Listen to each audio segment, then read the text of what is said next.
একটু ই করো, চোখে হোক বড় হোক জায়গা চাই। চোখ যা কও। পারফেক্ট আছে, শুরু কও। Hello everyone, welcome to my channel নিবিড় ট্রাভেলিং। আমি আজকে আপনাদের সামনে নিয়ে হাজির হয়েছি নতুন একটা ব্লগ।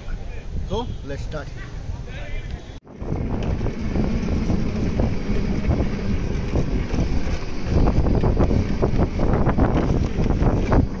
এখন নদীর পাড়ে কাছাকাছি আছি। দেখেন পরিবেশটা কত সুন্দর, এই দৃশ্যগুলো দেখতে ভালোই লাগে যখনই আসি নদীর পাড়ে।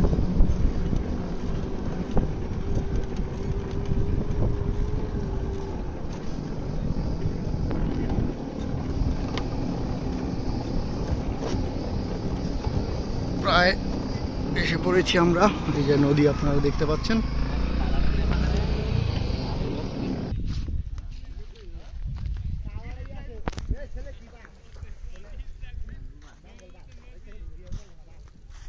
বিকালের সময় আর একটু পরে সূর্যাস্ত হবে। এই টাইমে নদীর পাড়ে আপনারা যদি আসেন, খুবই মনোমুগ্ধকর একটা সৌন্দর্য উপভোগ করতে পারবেন। এই যে দেখেন নৌকা বাঁধা আছে ওদিকে, এইদিকে দেখেন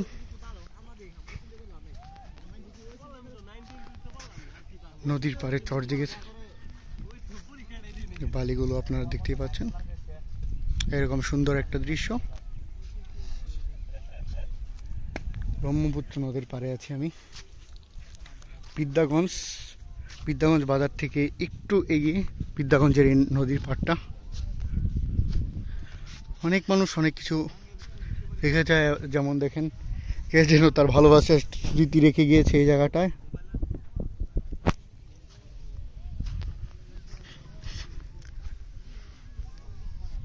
অসংখ্য কবি লেখক বাংলার এই রূপ সৌন্দর্যের উপর কবিতা লিখেছেন, অনেক গান করেছেন এই সৌন্দর্যে।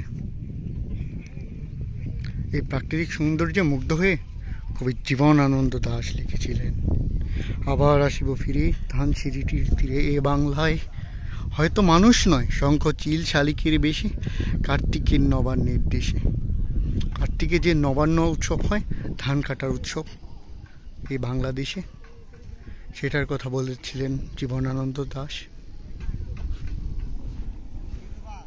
একটু এইদিকে দৃশ্যগুলো দেখেন, ভালোই লাগছে এই ঘাসগুলো।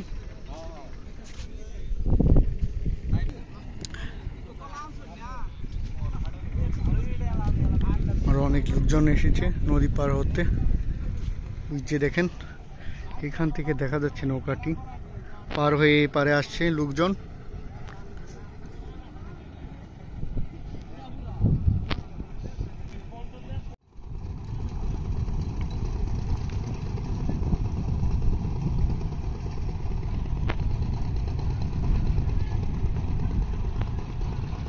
নৌকা দিয়ে পার হচ্ছে মানুষজন।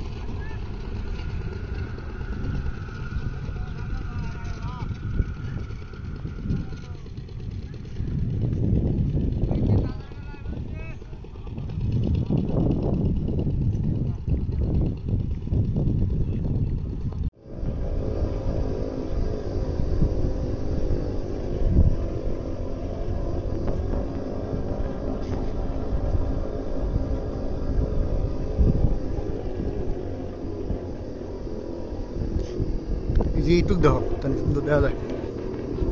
এই জায়গায় ছবি তোলা দরকার আছে। এই মেঘেরিডা গাইস, আজকের এই ব্লগটা এই পর্যন্তই ছিল। আমি আবার আপনাদের সামনে হাজির হব নতুন একটা ভিডিও নিয়ে। এতদিন সবাই ভালো থাকবেন, আমার চ্যানেলটাকে সাবস্ক্রাইব করবেন, ভিডিওতে লাইক কমেন্ট করবেন। আপনাদের সামনে হাজির হয়ে যাব খুব শীঘ্রই।